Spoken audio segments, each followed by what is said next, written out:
Pam, pam, pam, pam. Moustache 81. Comment ça va, Kevin? Ça va bien, toi? Yes. Hey, il fait un petit bout, là. On est rendu à l'épisode 6. 6, exactement. Ça doit faire quasiment 3 semaines là, qu'on n'a pas enregistré un. Fait que, ouais. Ça fait... C'était tout du vieux stock. Exact. Fait qu'un nouvel épisode aujourd'hui. Ouais. On change un peu le format. Ouais. Un petit truc là qu'on a. Parce qu'il faut raccourcir un peu le temps du podcast parce qu'un heure et demie et plus, là, c'est long. C'est vraiment long. Fait que on a décidé d'enlever le segment où on présente des tunes, en fait, parce que c'est un temps qui demande, c'est ça demande de l'écoute, évidemment, des chansons puis tout, mais quand on vient pour le présenter, c'est tout le temps comme 20 minutes, presque une demi-heure. On s'emballe. Ça rallonge un peu pour rien, là. Fait qu'on a décidé d'enlever ça. Ce qu'on a décidé de faire à la place, c'est juste une suggestion. C'est quelque chose qu'on a écouté dans la semaine ou ainsi de suite. On va présenter ça rapidement, puis ça va être ça. Exact. On présente... On présente, dans le fond, quelque chose qu'on a regardé ou qu'on a écouté, dans le fond, dans les derniers mois ou whatever, qui nous tient à cœur, qu'on trouve cool. Puis, mais short and sweet, dans le fond, pour essayer de vous...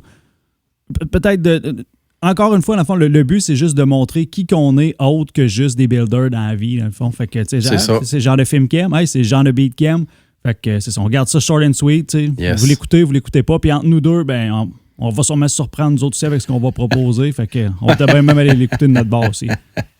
Yes. Fait que, un petit tour d'atelier rapide. Ben là, tu me disais, je sais pas si tu voulais en parler, mais tu as reçu des PCB. C'est-tu un truc que tu as travaillé un peu cette semaine? J'imagine que oui. Ouais, ben, ça faisait longtemps, dans le fond, que je travaillais sur 3 nouveaux circuits. Dans le fond, il y en a un que c'est un clone. C'est pas quelque chose que je vais sortir ou je vais vendre. J'étais tombé sur le circuit du Absolute Destruction de... ça y est, je vais oublier. Voyons. Ceux qui font la Fuzz War, puis voyons, Dead by Audio. Oui, OK. J'ai tombé sur le circuit de l'Absolute Destruction, puis je voulais essayer ça. Dans le fond, ça sonne exactement comme ça sonne dans les vidéos. Tu sais, quand ils disent... Juste le nom me met un son dans la tête. Là. Des fois, tu te dis que ça va être différent, tu sais. Mais... dans le fond, il y a des morceaux, il n'y a pas des morceaux, mais il y a des sections du knob turning qui mènent vers de la destruction. OK. Puis tu te demandes qu'est-ce qu'il y a que tu peux faire avec ça. Fait qu'il y a 50% dans le fond des sons de la pédale qui sont comme OK. Quand ton ampli serait brisé, ben ça sonne un ampli brisé. Fait qu'écoute, félicitations, dans le fond, vous avez réussi à refaire un ampli brisé, mais d'un autre bord, je pensais que c'était une plus petite section du sweep qui donnait un ampli brisé. OK, il y a une grosse section. Une bonne section du sweep qui donne ça, dans le fond. Mais il y a je te dirais qu'il y a 2 bons voicings de fuzz qui sont quand même intéressants. Puis, OK. Je travaillais sur un fuzz face. J'ai des transistors germanium NPN que je faisais pas grand-chose avec. Puis, tu sais, dans le fond, je m'étais mis à travailler juste en PNP avec des inverteurs, tout ça. Puis, je me suis dit, ce serait le fun à un moment donné, trouver les bonnes valeurs pour faire un petit fuzz germanium, le fun, tu sais, au NPN. Puis, tu sais, pas de puce, pas rien, genre pas de flafla, juste du vieux stock germanium, dans le fond. Puis, j'ai fait de quoi de cool, je suis tombé avec de quoi de cool. Puis, One Knob, le gain dans le prélat. Petit bias intérieur, juste un volume, that's all. OK. Puis mon dernier, sur lequel je me suis planté en mettant... Bref, j'ai mis quelque chose de différent. Je suis sûr que le circuit marche, je suis sûr que tout va bien, excepté que je peux pas le mettre dans une boîte parce que dans le fond, j'ai fait un choix de footprint douteux. Fait que, écoute, on recommence dans ce temps-là, on en refait un autre, mais au moins, je vais pouvoir savoir si l'idée fonctionne ou non. Fait que ça va aller plus tard. Ça nous arrive tout. On finit c'est par se planter. Non, je connais ça, man.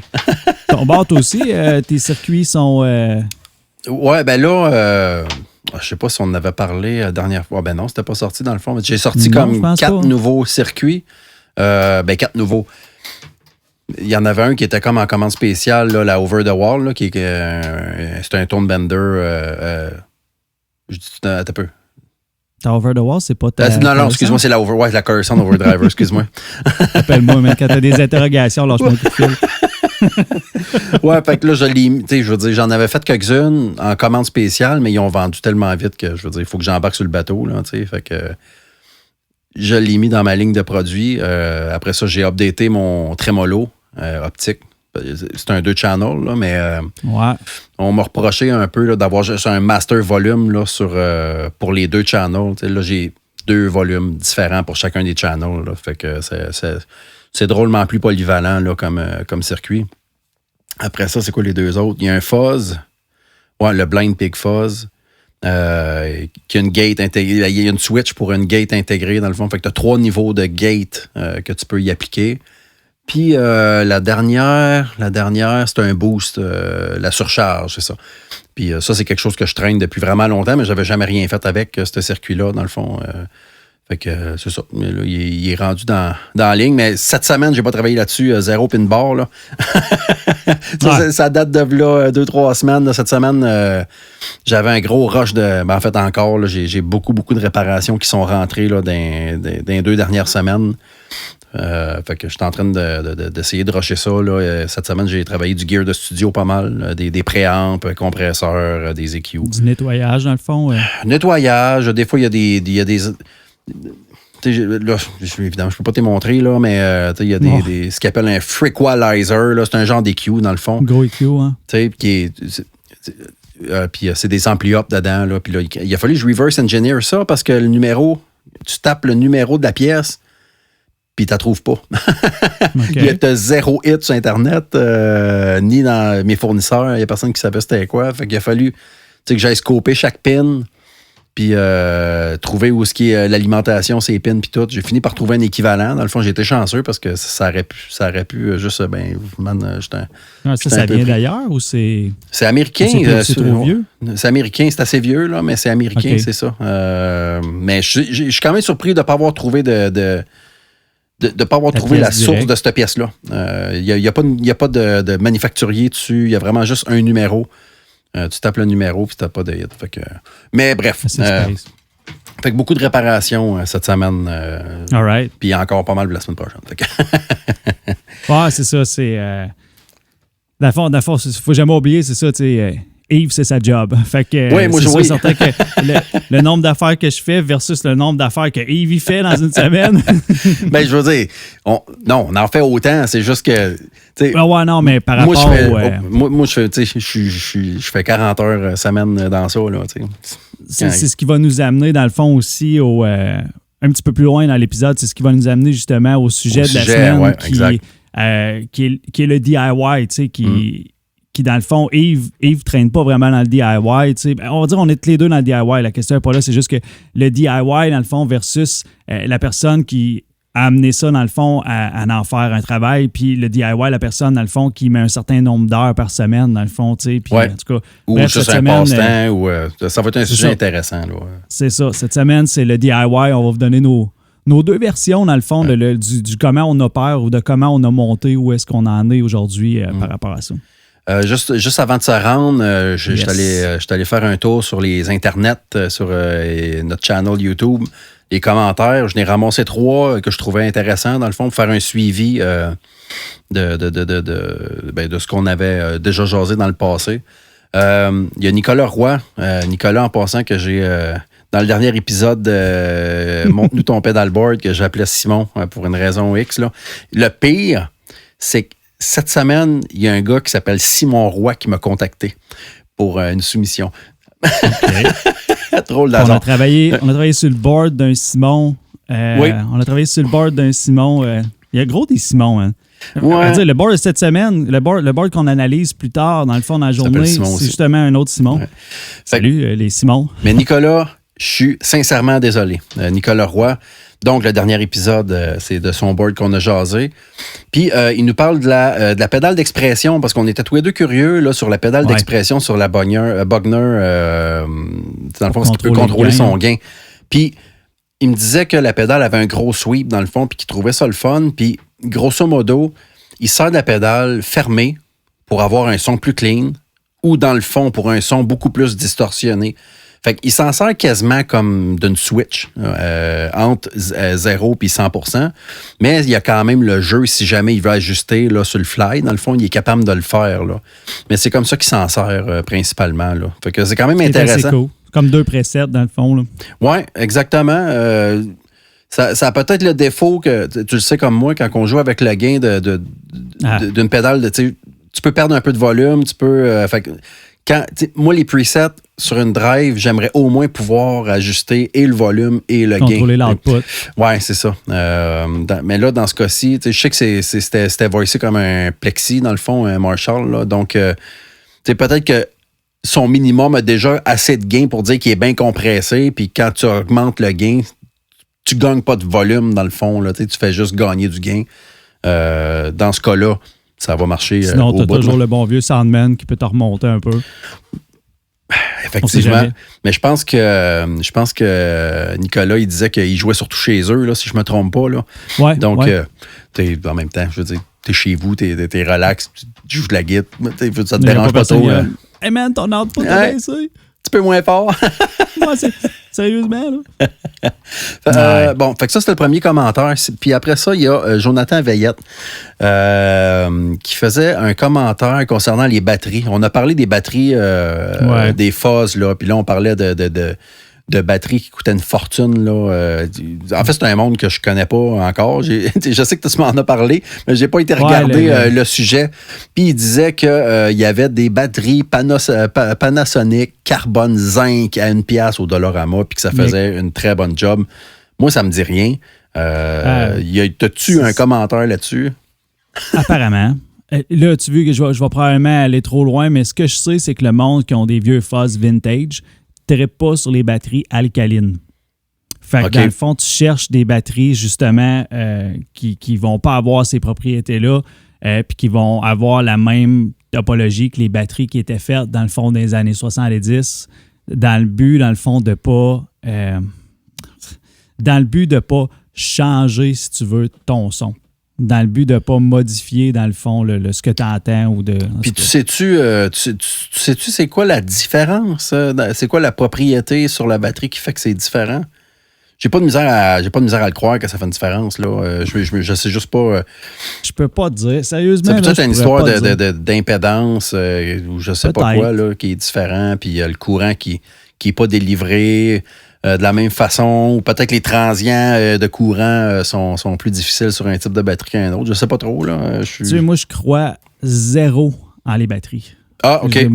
Moi, des batteries, j'ai jamais mis une couette après mon jack pour mettre une batterie dans une de mes pédales. OK. Combien de pédales que j'ai ouvert, qu'il y avait une batterie fondue dedans, qu'il y avait une batterie qui a rouillé dedans, puis une batterie qui a coulé dedans. Tu sais, je veux dire, personnellement, j'aime pas ça. Pas en tout. Non, ça peut faire du dommage. La seule batterie qu'on a déjà utilisée, nous autres, dans notre gear, c'est juste... on a un FX Loop, dans le fond, puis je mets une batterie sur un délai parce que je me suis pas encore acheté une strip de power bar que je veux mettre après le rack de l'ampli pour pouvoir plugger toutes mes affaires dessus. Fait que, tu sais, éventuellement, je vais l'enlever à la batterie. Puis, depuis qu'on a une batterie là-dedans, ma blonde, je pense qu'elle a passé 8 batteries 9 volts.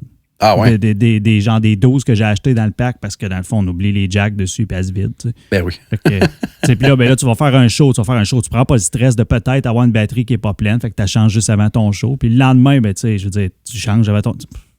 J'aime pas les batteries.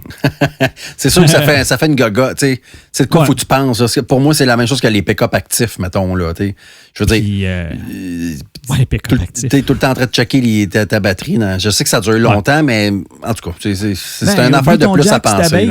Oublie ton jack sur ta base. Puis encore une fois, c'est ça. Tu l'as oublié. Là, tu viens pour jouer. C'est ça. J'ai plus de batterie. Alors, c'est non. On a eu un dernier commentaire d'un Fendcore. J'aime ça, nommer des noms, des pseudonymes YouTube. Donc, Fendcore, merci pour ton commentaire. Qui faisait un commentaire sur les tuners. Puis je suis content parce qu'on a eu plusieurs. J'en ai pris un que je trouvais intéressant. Donc, fait que je te le lis. Fait que j'ai mis la Polytune sur mon board pour gagner de la place et parce que c'est pratique. Mais j'ai plusieurs accordages et le feature, toutes les cordes fonctionnent juste pour un. Fait que ça, c'est intéressant. Si tu joues en drop day, par exemple, tu peux pas setter ta pédale Polytune pour être capable de le comprendre. Là. Fait que c'est juste standard. C'est un tuner normal. Fait qu'il s'en sert comme d'un tuner. Non, finalement, il dit j'ai remis la TU9 de Boss parce que c'est juste plus précis. Il trouvait qu'elle est plus précise que la Polytone. J'ai aucune idée. Moi, la Polytone, je ne l'ai pas essayé. Mais, des fois, c'est comme à ton œil l'aperçoit aussi, tu sais, d'un autre. Je veux dire, elle est plus précis, mais tu sais, des fois, tu as juste plus de misère à t'en aller exactement ce que tu veux. Puis, je veux dire, plus précis peut vouloir dire la pédale est trop précise, ça prend trop de temps de t'en aller sur la bonne note aussi. Peut-être. Ouais. Mais bon, on le sait, la Boss, la TU. Il dit TU9, mais c'est TU3. TU2, TU9. TU9, il n'a pas de nouvelles? Ah, peut-être. Ah, il y aurait une nouvelle Boss tuner que je connais pas. OK. C'est pas. En tout cas, tuner, tu sais. Fait que pas, c'est des grandes recherches. Fait que gênez-vous pas. Si vous avez des commentaires encore sur les sujets qu'on aborde, bombardez-nous sur des commentaires, puis ça va nous faire plaisir de répondre à toutes vos questions. Commentaires YouTube ou une des meilleures nouvelles places pour envoyer vos commentaires sur la page Facebook de Moustache 81. Aussi. Je vais liker la page Facebook, c'est important. Oui, puis je vais finir par linker une page Instagram. Faut juste le faire. Ouais, c'est tout du work in progress. Ben oui. Ah, puis aussi, l'audio de nos podcasts est rendu sur un SoundCloud. Là. Fait que si vous êtes sur SoundCloud, vous cherchez Moustache 81, vous allez trouver l'audio pour ceux qui écouteraient ça pendant qu'ils travaillent ou peu importe. Là. L'audio des épisodes, là, c'est ça qu'on... Ouais. Comme tu disais, je pense que ça va être sous rotation aussi. Oui, j'ai pas le choix parce que, ouais. parce que je pense que c'est max 3 heures que tu peux avoir en hosting à la fois. Puis vu que nos épisodes... Ben là, si on réussit à raccourcir ça assez, peut-être que je vais être capable d'en avoir 3. Ouais. Fait que, mais tu sais, même 2 épisodes, si on en sort un ou 2 semaines, on a quand même 1 mois pour écouter l'épisode. Là, ce que je trouve suffisant. Puis à la limite, ils sont sur YouTube aussi. Vous pouvez les extraire avec un extrayeur d'audio YouTube ou peu importe. Changer nos faces après, mettre un autre background. Tout ça est possible. Les mods, let's go.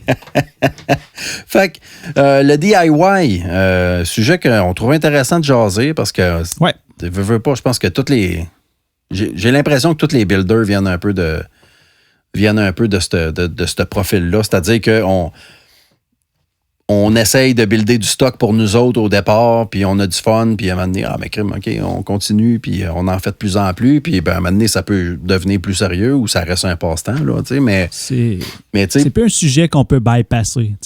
Non. Au début, c'était vraiment... Tu sais, moi, ça remonte pas à si longtemps que ça. Ça remonte à... Tu sais, je le sais qu'on peut se faire des pédales DIY depuis à peu près 7 ans. Je le vois parce que, dans le fond, Facebook me dit « Hey, des souvenirs de telle année. » Sinon, je ne me rappellerai pas de quelle année j'ai commencé. Là. Mais dans le fond, je vois dans le fond que j'ai des idées de me faire des pédales ou de me faire de quoi qui remontent à v'là 7 ans. Puis, quand même. V'là 6 ans, on remonte à mes premiers kits. Les premiers kits que j'ai achetés qui...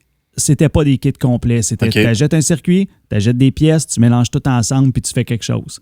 Puis après ça, tu sais, à partir de ce temps-là, j'ai comme fait toutes les étapes, dans le fond, que beaucoup de gens font plus à cette heure. Dans le fond, juste pour mettre en contexte, moi, dans le fond, j'ai tout appris sur le tas au complet. Mes études sont pas reliées à ça. Mon père est nul en électricité. Chez nous, il y avait absolument... tu sais, je veux dire, c'est pas comme si mon père s'était assis avec moi puis il m'avait dit « Hey, on va ouvrir une prise de courant, on va fermer le breaker, tu sais, puis... » Le courant chez nous, là, c'était genre, il y avait une grosse tête de mort, réelle grosse tête de mort dans le fond sur le panneau parce que j'aimais vraiment ça, jouer là-dedans, fermer pour ouvrir des breakers pour le fun. Puis mon père n'a pas eu le choix à m'emmener. J'ai fait toutes les niaiseries possibles. Tu sais, mettre un tournevis dans le fond dans une prise de courant. Ben oui. Moi, je l'ai fait. Ben oui. Moi, je les ai lichés les batteries pour voir s'il y avait du courant dedans. Tu sais. Ça a un goût. Ben oui. Ça ressemble un peu à... On a des tatouages tous les deux, puis je trouve que le feeling d'un tatouage, ça ressemble un petit peu à se mettre une batterie sur la langue pour la goût. Moi, moi, je me suis dit l'inverse, là, que la première fois que je me suis fait tatouer, c'est comme les batteries. Le petit pincement, dans le fond, le petit pincement derrière. Plus intense, puis ça dure plus longtemps, mais quand même. Ouais. Mais c'est ça, tu sais... j'ai des études, dans le fond, c'est ça qui n'a absolument rien à voir avec ça. J'étais un soudeur haute pression. Je veux dire, Moi, j'ai appris à souder des tuyaux d'un pied qui peut avoir, dans le fond, 1000 livres de pression dedans, mettre mon tag, dans le fond, puis l'envoyer passer au Radio X. Ma job, c'était ça. Puis, éventuellement, souder un tuyau qui est sous haute pression. Ouais, dans le fond, tu sais, qu'il va y avoir du jus dedans qui va passer à 1000 livres de pression. Wow, ma job, c'était ça. Ou, tu sais, je veux dire, mettons, avoir un miroir de l'autre sens, puis apprendre à souder quand tu vois même pas tes mains, puis... Mais je veux dire, c'est un métier manuel, là. DIY, c'est quand même, ça reste un truc qui est manuel, là. Fait que... le courant, mes notions de courant que j'ai reçues, c'est cette machine-là est sur le 550, elle est sur le 220, puis ça, c'est une prise sur le 110. Fait que, tu sais, je veux dire, that's all. Puis, anyway, tu sais, pour bypasser tout ça, vient un temps où est-ce qu'à un moment donné, fouille-moi pourquoi, mais je suis vraiment cheap, puis je trouve qu'une rat, c'est trop cher. Puis à un moment donné, je me dis, hey, je dois bien être capable de faire ça. Puis il y a un de mes chums qui dit, dans le fond, un de mes chums, un gars qui écoute l'épisode, Vincent Marcoux, qui dit, hey man, je pense que, tu sais, il était à l'école, il était au cégep, dans le fond, puis il commençait ses études en électronique. Il dit, man, on est capable de faire ça, c'est sûr et certain, tu sais. Puis, fait qu'on s'est acheté chacun un board d'une rat. On s'est acheté des parts crissement trop grosses, genre des orange drops pour mettre dedans des trucs de même. C'est le genre d'affaire qu'on pense pas au début, ça, checker les footprints. Puis, fait que on est parti d'un circuit gros de même, mais que le stock montait jusqu'en haut ici dessus. Puis après ça, tu pognes un boîtier, puis tu fermes de peine et misère le top. Puis là, t'as une rat. Ça marche. Puis là, ça y est, t'es fait, c'est fini, t'es parti, dans le fond, là, tu peux faire n'importe quoi. Puis... c'est ça, je me suis après ça tourné de bord, puis je me suis dit, il faut un peu que je sache comment ça marche. Fait que j'ai découvert le VeroBoard. Le VeroBoard, c'est un peu les plaques prototypes, si on veut. C'est une plaque avec une strip de cuivre en dessous. Puis dans le fond, tu places tes pièces, dans le fond, un peu comme si tu plaçais le circuit électrique, dans le fond, sur le dessus de cette pièce-là. Tu soudes en rang par en dessous. Puis c'est ça qui a développé ma main. J'en ai fait pendant comme faut 3 ans de temps. Puis j'ai monté énormément de choses, des affaires. Tu sais, je suis monté avec des... Tu sais, je veux dire, c'était rendu avec des grosses affaires. Puis tu sais, j'avais plus de limite dans le fond. Je peux monter n'importe quoi sur du VeroBoard. C'est time consuming, par exemple, on s'entend. Là, je veux dire, c'est de quoi qui prend du temps à faire. Ah, c'est... oui, définitivement. Puis tu sais, tu peux pas travailler en masse avec ça. Tu peux pas dire, hey, je vais en faire 8. Non, c'est ça, c'est 10. Ça. C'est un à la fois. C'est trop long. Puis c'est définitivement trop long. Par contre, dans le DIY, quand tu en fais un pour toi, c'est quand même assez cool. Mais j'ai parti SoundSlice FX avec ça, avec du VeroBoard. Fait que, tu sais, je pense que peut-être mes 200 premières pédales, c'est tout du VeroBoard. Ils me sont pas revenus, fait qu'ils doivent marcher tout encore. Puis, je trouve ça super important. N'importe qui se pose la question et qui se dit, tu sais, je devrais commencer comment, tout ça. De la même façon dont moi j'ai appris mon métier, tu sais, que j'ai appris à souder à rod ou qui se trouve à l'être avec une tige au bout de ton truc à souder. Ouais. Je veux dire, j'ai même appris à souder au gaz aussi. Tu sais, je veux dire, oui, il y a des méthodes qui sont plus avancées, mais si tu n'apprends pas la base, tu vas te retrouver plus tard avec un manquement, tant qu'à moi. Dans le fond, un manquement dans ta finesse, un manquement dans ta façon de souder. C'est important justement que dans le DIY, que tu aies une super de bonne main pour souder, que ça soit même pas, ça vienne même pas en question, même pas dire tes soudures sont-tu bonnes, sont-tu pas bonnes. Faut que tu skippes cette étape-là. Ça, faut que tu en fasses. Il n'y a pas d'autre truc que d'en faire plein. Exact. Peut-être se faire montrer c'est quoi une belle soudure une fois. Parce que je veux dire, si tu te le fais jamais dire, tu peux partir sur une mauvaise piste là, dans le fond puis penser que c'est correct puis finalement c'était so-so là. Mais un bon fer à souder aussi. Tu sais, si tu aimes je dis un bon fer à souder, faut que tu sois prêt à investir entre 150 et 200 $ minimum pour ton fer à souder. C'est comme n'importe quel autre outil. Il y a des drills à 30$ puis il y en a à 150. Tout le monde sait que la drill Craftman ou la drill whatever à genre 40$ qui tombe en spécial, c'est pas la même chose que ta DeWalt ou c'est pas la même chose que ta Makita. Tu sais. Non, ça c'est sûr.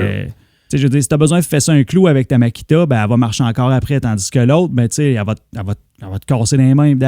T'as-tu j'imagine que tu as une station à souder. Là. T'as-tu toujours travaillé avec une station, température ajustable et tout ça, ou tu as commencé...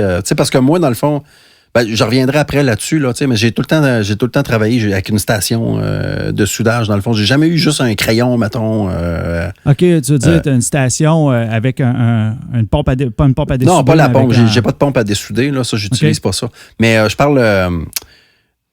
comment je te dirais? Parce que tu as des fers à souder là, que tu plugues direct dans le mur, là. Tu sais, là, t'as un crayon, tu plugues ça au mur. Mais tu sais, je veux dire, moi, chez nous, tu sais, j'ai une petite base avec tu sais quoi je parle? J'ai acheté celle du Addison au début, là. Addison ont leur propre Mac, si tu veux. Là. OK. Puis j'avais acheté ça au début, là. C'était quand même très cool, mais le problème, c'est que les pointes n'étaient pas... les pointes n'étaient pas, dans le fond, génériques. Quand il y a le temps de le changer, j'ai été pogné pour racheter, dans le fond, une autre station. Là, j'ai acheté de quoi d'autre après qui m'avait conseillé là-bas. Puis la même affaire m'est arrivée, genre l'élément a pété dedans ou quelque chose de même. Puis là, je me suis retrouvé encore avec pas de matériel. Puis là, j'ai acheté, dans le fond, là, ce que tout le monde a, là, la FX88, je pense, quelque chose du genre. Là. Puis la jaune et bleue là, de Acco. Ça me dit rien. Ça, là, dans le fond, on la voit un peu en arrière de ma face. Là. C'est comme le truc que tout le monde dit là, d'acheter dans le DIY. Hey, achète-toi celle-là, ça va marcher tout le temps, tout ça. Puis comme de fait, moi, quand j'achète ça, la première affaire que je fais, c'est que je me pogne 3-4 points, je me pogne un élément, je me pogne toutes les pièces de rechange tout de suite, puis that's it, bye. Puis c'est-tu bien dispendieux ou... Ça, c'est genre ça, 150, 200 peut-être. Ah, quand même, tabarouette. Puis celle-là, en plus, vient d'un ami en Europe qui, lui, dans le fond, l'a acheté en Europe, puis ils ont envoyé la version sur le 110. Ah. Puis il était là. J'ai essayé de le retourner, puis comme ils ne le reprendront pas ou quoi que ce soit, fait qu'on a fini par faire un trade. Fait qu'elle est partie dans le fond de la France, puis elle s'est envenue ici, dans le fond, parce qu'elle était sur le 110. Il ne peut pas rien faire avec. Parce que les autres sont sur le gros jus. Oui, c'est ça. Ouais, c'est ça. Puis dans le fond, pour en revenir, en fond, c'est ça, au DIY, tu sais, je passe au Veroboard, puis éventuellement, après le Veroboard, dans le fond, je commence à acheter des circuits par-ci, par-là, mais je suis même pas convaincu au début. Je dis non, je vais rester en Veroboard, tu sais, puis moi, ça reste artisanal, tout ça, puis j'avais découvert une façon, dans le fond, de mettre de l'époxy sur mes boîtiers. J'avais comme trouvé ma voie. J'avais comme trouvé mon shtick, dans le fond. Je savais comment ça marchait, mes affaires. Puis j'avais mon logo, mes trucs. Puis à un moment donné, tu m'as parlé avec d'autres mondes, tu m'as parlé d'autres mondes. Comment tu peux perdre ton temps à faire du Veroboard? Comment tu peux faire ci, tu peux faire ça? Puis à un moment donné... un autre buddy, dans le fond, en Grèce, qui me dit « Hey man, je vais te montrer comment je fais des circuits, je vais te montrer comment ça fonctionne. » Puis là, je commence à tomber dedans. Là, je commence à vraiment, j'apprends à faire mes circuits, j'apprends à gérer mes bibliothèques, à gérer mes trucs. Puis je finis par faire une couple de clones. Puis jusqu'à temps qu'à un moment donné, tu passes assez de temps pour être capable de faire toi-même tes trucs avec tes mods, tes affaires. Puis en arriver où est-ce que je suis rendu là, tu sais. Puis... même abandonner mon époxy, dans le fond, pour en venir avec des prints UV, puis tu essaies, dans le fond, toujours de simplifier pour en finir par avoir un produit que tu peux faire qui est DIY, dans le fond, que je fais au courant de ma semaine, au courant des heures que j'ai investir dedans, dans le fond, puis j'essaie de marquer un prix dessus qui reflète le temps que je passe versus le stock que ça me coûte. Puis that's it. Dans le fond, c'est la même chose que quelqu'un qui ferait des chaises en osier et qui les vendra au marché à la fin de semaine. Tu as un prix que tu fixes selon l'expérience que tu as, selon ce que tu es rendu, puis that's it. À notre niveau, là, je pense qu'on pourrait se considérer comme un artisan, comme des artisans dans le fond. Exact, oui. On pourrait aller une foire la fin de semaine ou vendre nos trucs au marché aux puces. Oui, dans le fond. Oui, c'est ça. Je veux dire, peut-être que la clientèle n'est pas là, mais je pense qu'on pourrait quand même se donner le titre d'artisan. Moi, j'aime ça, en tout cas, là, dans le sens que on est... C'est one-man operation, là, c'est un gars qui gère tout au complet, puis de A à Z.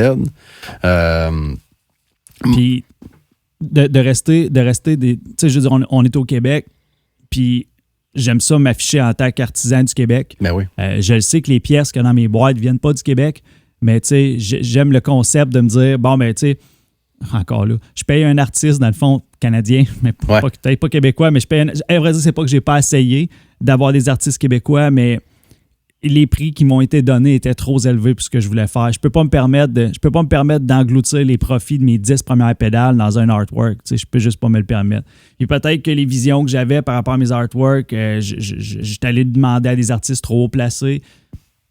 Je ne sais pas. Mais anyway, c'est ça, tu sais, je veux dire, le one-man operation, justement, tu sais, comme tu l'as mentionné, le faire tout soi-même, puis justement de placer ton produit final sur une tablette puis de dire c'est pas une bosse, c'est pas non plus une Streamon, c'est moi qui l'ai fait, elle sort de ma cave, je veux dire, c'est même moi qui s'est assis devant mon laptop qui a sorti le circuit, qui l'a commandé. Tout ça est possible grâce à la mondialisation, mais d'un autre côté, c'est nos idées dans notre cave à partir de notre laptop qui s'en vont jusqu'au produit final à la fin. Ben oui. Ouais, Toute ton approche est vraiment différente. Oui, c'est complètement différent parce que moi, dans le fond, l'électronique, je veux dire, j'étais musicien avant de commencer à étudier l'électronique, mais c'est le métier que j'ai appris avant même de jumeler les deux. Là. En fait, là, je suis rentré au cégep, moi, Collège Maisonneuve, là, en électronique. J'ai fait une technique là. J'avais déjà fait un diplôme collégial avant ça. Là. Moi, mon parcours scolaire, non, sciences pures, man. Oh, OK. Ouais, j'ai été 7 ans au cégep, moi. J'aimais trop ça, je voulais pas partir. Mais... non, pas 7, je pense 6. Ah, peut-être 7, je sais pas. Puis, un bon bout de temps, ouais, assez longtemps. C'est ça. Mais j'ai étudié l'électronique. Puis, tu sais, ma première pédale que j'ai buildée, c'était au cégep. Puis, je pense que c'était à ma première année. Fait que ça doit être peut-être 2002. La première pédale, j'avais trouvé un circuit sur Internet. Mais, je veux dire, j'étudiais ça. Fait que l'approche Veroboard, moi, elle m'est jamais venue. Dans le sens que j'étais déjà comme dans l'apprentissage des CAD. Je veux dire, en 2002, on s'entend, là, c'était beaucoup plus archaïque que... Ça a dû t'avoir été présenté bien différemment aussi. Ouais. Quand tu fais ton cours, tu dis là-dessus, tout ce que tu fais, c'est un petit circuit pour allumer une lumière, puis après ça, tu t'en vas direct. Quasiment. Dans le fond, parce que nous autres, à l'école, on avait un routeur. Puis on gravait des plaques de cuivre. C'est comme ça que... Aucune raison de faire du Veroboard. Non, c'est ça. Fait que moi, j'ai appris, j'ai commencé comme ça. Puis je pense que ça a resté de même pendant un bout. J'avais peut-être monté un petit ampli aussi avec un LM386. Là. J'avais peut-être fait ça. Là. J'ai comme un souvenir là, d'avoir monté un petit ampli là, de ce genre-là. Puis... Après ça, à chaque fois que j'ai eu envie de monter un petit quelque chose, mais ça, le désir de vouloir refaire de quoi de musical avec ce que j'avais acquis à ce moment-là, c'est venu vraiment plus tard, parce que j'ai travaillé dans l'informatique.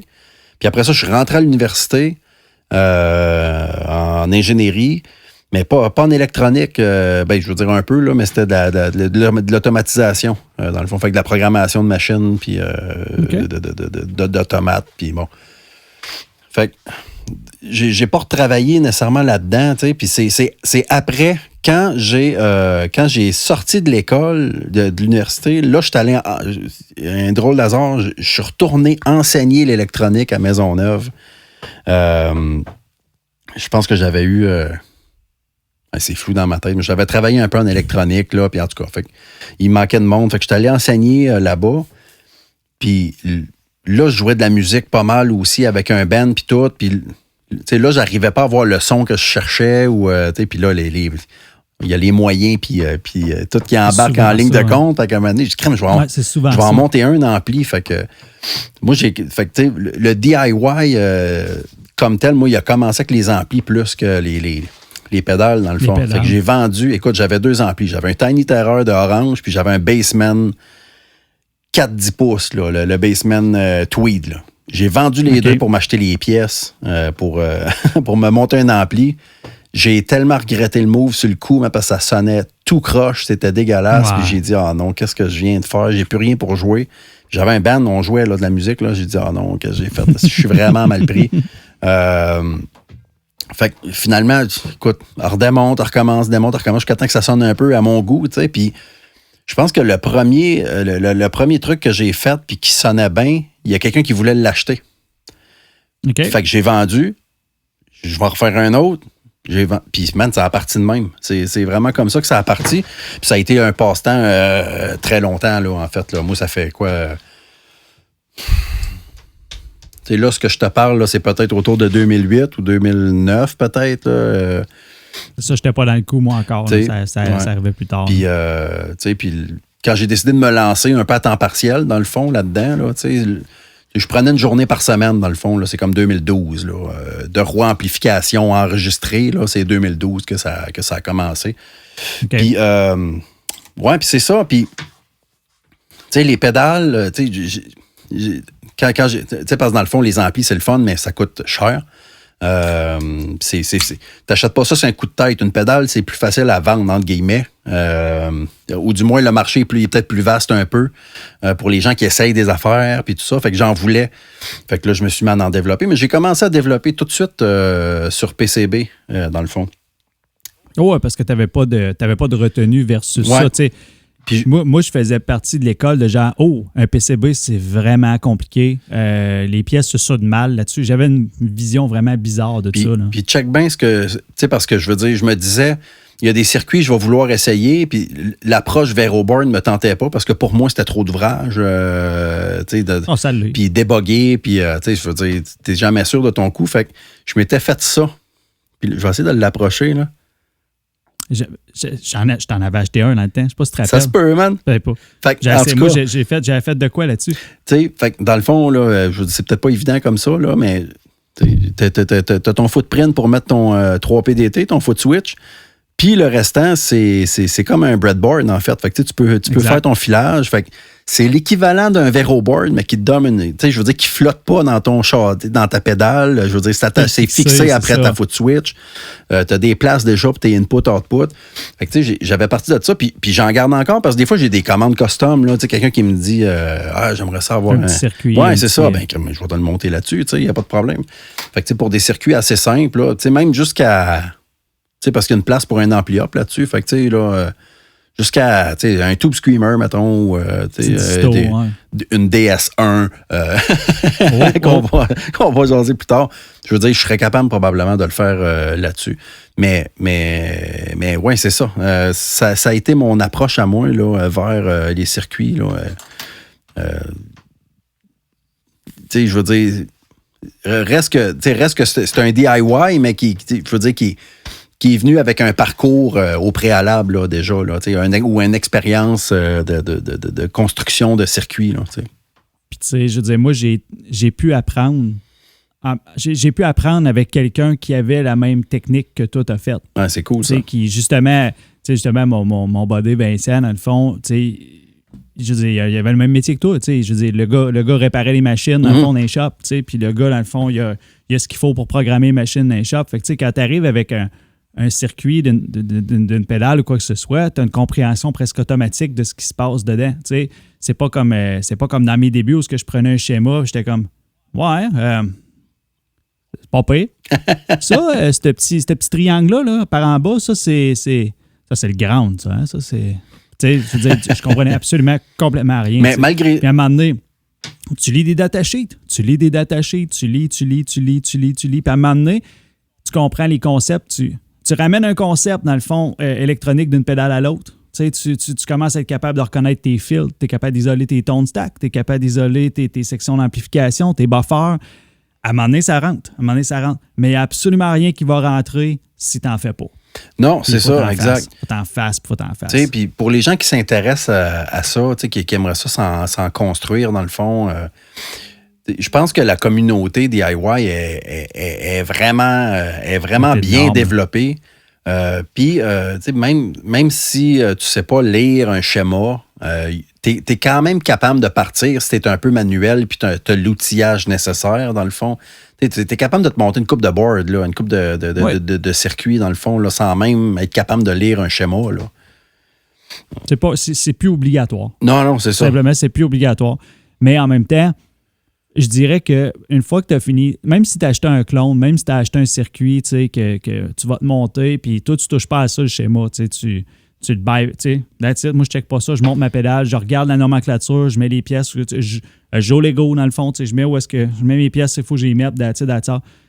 Prends 5 minutes avec ton café, prends 10 minutes, dans le fond, prends 10 minutes, mais que tu ailles t'asseoir tranquillement, puis regarde-les, le schéma.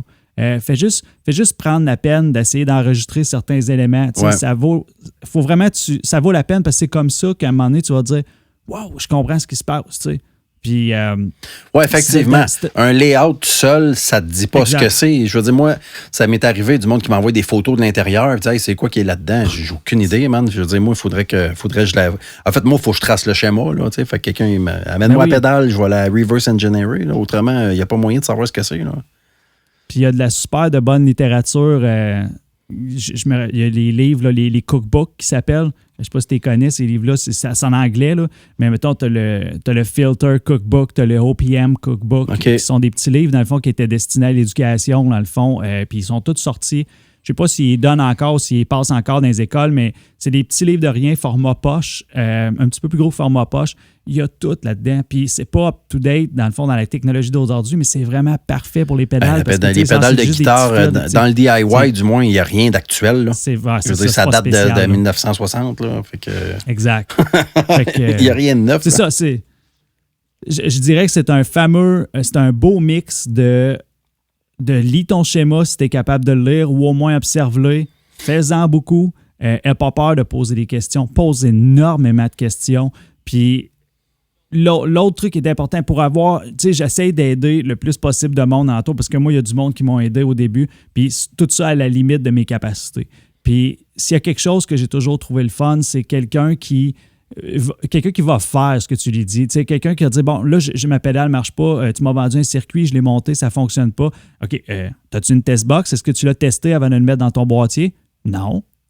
Bon, on va revenir d'une couple d'étapes, on va faire une test box ensemble. Tu sais, il y a des choses que tu ne peux pas bypasser, puis quand quelqu'un qui a fait beaucoup de choses prend la peine de te dire, bon, je pense que tu devrais peut-être te créer une test box avant de mettre en boîte tout de suite tes circuits, tu sais, parce que tu as peut-être une soudure qui n'est pas bonne ou quoi que ce soit, tu sais.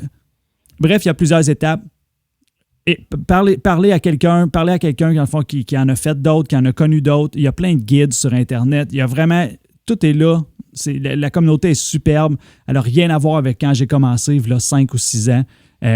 C'est vraiment plus dur de se planter. Je pense que tu peux poser des questions, puis il y a quelqu'un qui te répond. Fonctionnez pas à l'envers. Fonctionnez pas à l'envers en commençant à genre dire, bon, moi, je vais faire mes PCB. Ben là, je veux dire, t'as-tu monté une couple de... Non, mais j'ai fait mon premier PCB. Là, je suis allé sur KiCad, dans le fond, puis j'ai fait AutoRoute, puis là, je vais avoir mon Fast Face, il s'en vient, tu sais.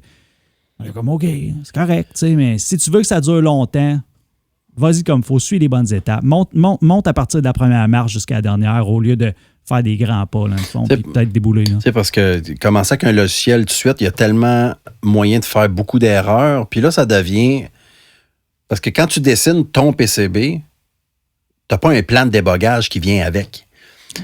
Quand tu montes un VeroBoard où le layout est déjà disponible, ben, je veux dire, tu sais que si tu le montes comme il est sur le dessin, là, je ne dis pas qu'il n'y a pas d'erreur d'un layout, c'est sûr qu'il y a des erreurs, mais tu sais, quelqu'un qui, je veux dire, il y en a sûrement qui sont là puis qui ont été testés plusieurs fois puis par plusieurs personnes, puis je veux dire, OK, ce layout-là, il fonctionne bien. Fait que toi, tu l'essayes, mais tout ce que tu as à faire, c'est chercher les différences entre ce que tu as fait et ce qui est là. Un PCB, là, c'est ton développement qui peut être bad. Puis si ton développement n'est pas bon, mais là, tu n'as rien pour comparer. Il faut que tu saches déboguer. Il faut que tu saches trouver les problèmes. Puis je ne suis pas en train de dire que c'est impossible. Je veux dire, je répare tellement de stock que c'est un skill qui s'apprend, mais c'est plus compliqué. C'est super important, ce point-là, parce que moi, c'est ce que j'appelle le R&D. Puis c'est ce qui va faire la différence, justement, si on peut juste faire une mini parenthèse sur le prix qu'une pédale se vend. Le R&D, c'est ça qui fait qu'une pédale coûte plus cher, selon moi. Tu payes pour ça. Elle peut être fancy, elle peut avoir un beau layout, elle peut avoir un beau dessin, des pitons qui valent cher, whatever, des pièces qui valent cher, mais le R&D, ça se paye. Le nombre, tu as fait ton circuit, tu t'es planté 5 fois, tu as payé des douanes 5 fois, tu as payé du shipping 5 fois, tu es allé sur ton ordi travailler dessus 5 fois. En bout de ligne, tu as 5 fois les frais que quelqu'un qui a juste pris un layout qui est déjà là sur Internet, qui a copié-collé le layout et qui l'a fait venir. Moi, je ne me suis pas planté, mais tu n'as pas fait de recherche et développement. Tu as copié un layout, tu as mis ton nom dessus, tu le vends, fine. Mais si moi, je vends ma pédale 100$ de plus que toi, parce que dans le fond, moi, j'ai fait du R&D, faut pas que tu m'en veuilles. Faut pas que tu dises que je suis UP ou je suis ailleurs, dans le fond, dans l'échelon, parce que, je veux dire, je me suis fait chier et toi, non. That's it, tu sais. Ben, c'est important, ça. C'est une belle distinction, puis elle est importante.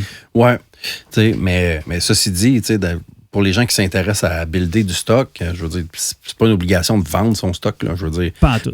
Mais tu sais, je vois l'attrait quand même, parce que j'en ai autour de moi qui bâtissent pour le plaisir de le faire. Puis souvent, ces gens-là, tu sais, hey, regarde, j'ai monté ça sonne bien. Puis là, OK, mais combien tu m'as vends? Puis là, tu vends ça pour les pièces.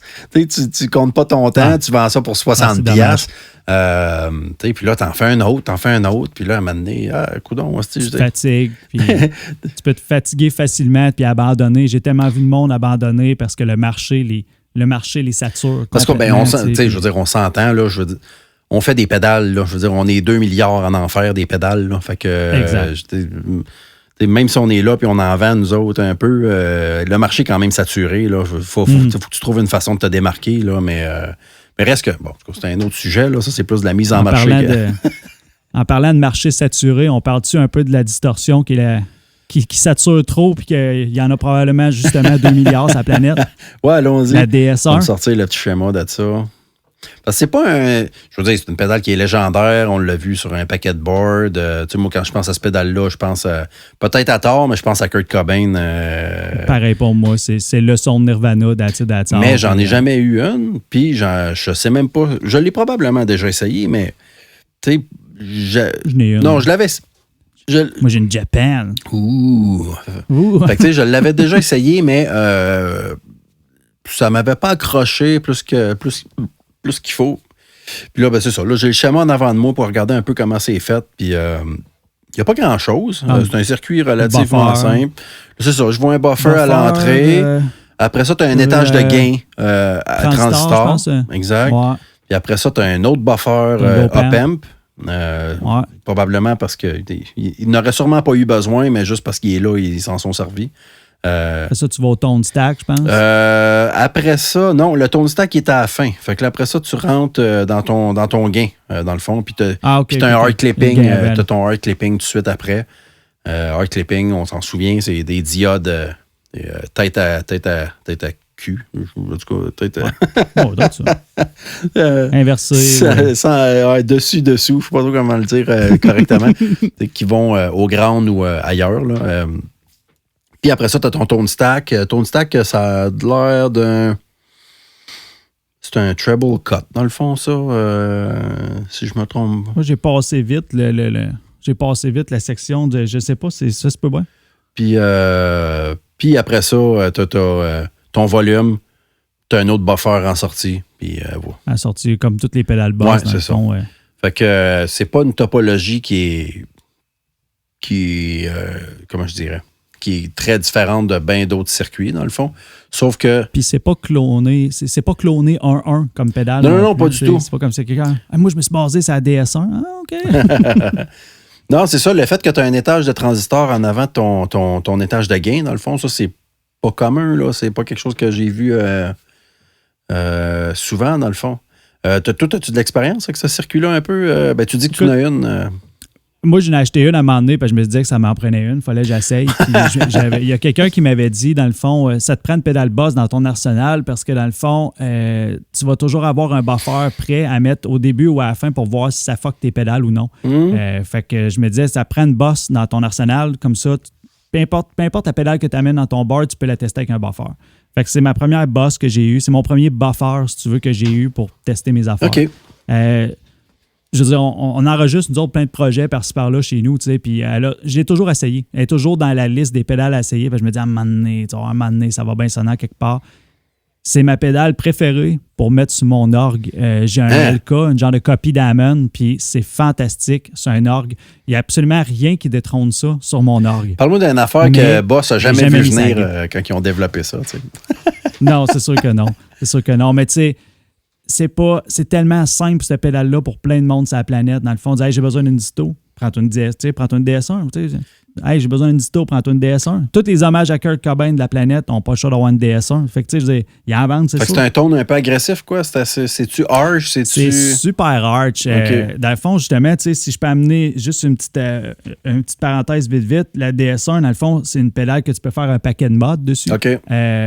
Keeley, dans le fond, font l'espèce de Ultra Mod. Je ne suis pas sûr du nom à 100%, là, mais dans le fond, souvent, ce qu'ils vont faire, c'est qu'ils changent les diodes. Je pense qu'ils se mettent asymétriques. Dans le fond, je pense qu'ils mettent une des deux diodes en série avec un autre. OK. Puis ils garochent une LED Ultra Bright bleue dessus. Fait que, tu sais, je veux dire, ils changent le clipping, ils rentrent le clipping dans le fond. Si tu mets une LED bleue, je pense que son forward voltage, c'est comme 3 volts et demi, une affaire de même. Là. Ouais, fait que Calvin, tu gagnes du headroom en esti là.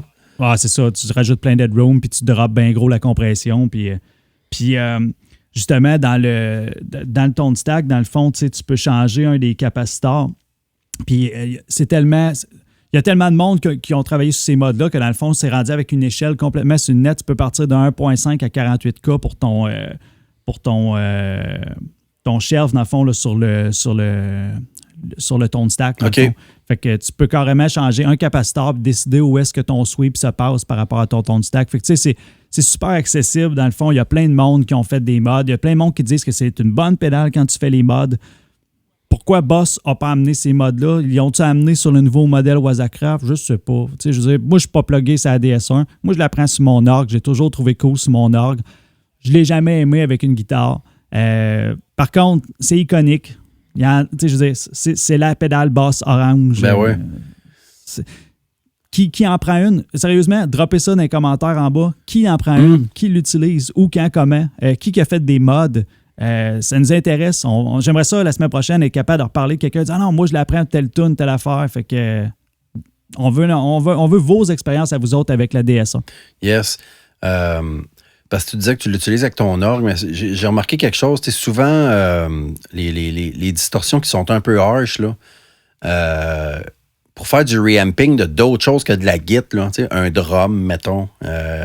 Souvent cool. C'est cool, man. C'est vraiment cool. Puis la celle qui a un tone général normal, tu vas essayer de reamper avec, tu as de la misère à trouver son spot. Oui, probablement, parce que je veux dire... Parce qu'elle corrige rien, ouais, on dirait. C'est spécial. Le reamping et tout, ça va être un sujet à amener, ça. Parce oui, que c'est quelque chose que j'ai un peu d'expérience. Là, fait que... Moi, tout, je suis équipé pour ça, puis c'est souvent, c'est more than meets the eye. Là. C'est vraiment pas à tout comme tu le penses. C'est pas parce que tu as un clone que le clone va bien fitter quand tu vas le reamper. Super hard-on sur un snare. Yes. C'est quelque chose, man. L'analogue reampé dans des signals, je veux dire, moi, c'est justement, c'est quelque chose qui est super hard-on. C'est pas mal ça que ça me fait. Nice. Fait que, je pense qu'on a fait un peu le tour du moins de nos expériences là, sur le DIY. Donc, fait, suggestion de la semaine. Étant donné qu'on a laissé tomber l'histoire des tunes qui prenaient trop de temps. Je peux y aller rapidement. Hier, je suis allé voir un spectacle Salomé Leclerc au La Tulipe à Montréal. Je suis tombé un peu sur le cul, pour vrai. Puis pas besoin de connaître son matériel. Là, ceux qui connaissent pas, mais qui auraient l'opportunité d'aller voir son show, je vous le suggère fortement. C'est assez rock, là. C'est un duo. Donc, il y a Salomé qui joue de la guitare puis qui chante, un peu de keys au travers de tout ça. Mais c'est son drummer qui est les deux sont impressionnants, mais le drummer, il joue aussi de la bass en même temps qu'il joue du drum. Puis il fait ça avec un pad électronique, dans le fond. J'imagine qu'il y a comme 6-8 pads, là, puis il choisit. Il y a ses notes de bass qui sont là, puis en même temps qu'il fait sa groove de drum, il joue sa ligne de bass en même temps. C'est impressionnant à entendre puis à voir aller. Là, fait que ceux qui ont l'opportunité, je vous le conseille fortement d'aller voir ça. All right. Moi, de mon bord, j'écoute toujours un petit film quand que je monte des pédales. OK. Part du temps, des vieux films d'horreur, des trucs obscurs. Je réécoute des films que j'ai écoutés quand j'étais plus jeune. Puis j'ai regardé, dans le fond, la semaine passée, Hellraiser, le premier film de 1987 de Clive Barker, dans le fond. Quel film incroyable. Écoute, quand t'es fan de maquillage, de gore, puis de juste se débarrasser du bon vieux CGI, dans le fond, puis de ramener le bon vieux make-up, les bons vieux effets spéciaux filmés frame par frame, tout ça. C'est juste trop cool. C'est juste trop cool. Oui, c'est cheesy. Oui, c'est pas les meilleurs acteurs au monde. Oui, c'est probablement catégorisé comme un film B. Mais sans joke, le premier Hellraiser, avec l'Halloween qui passait en plus la semaine passée, je veux dire, c'était juste parfait. Fait que si jamais c'est quelque chose que vous avez qui traîne sur votre pile de DVD ou si vous l'avez jamais vu, faites-vous plaisir et puis allez écouter ça. C'est cool, man. Ça me pique ma curiosité.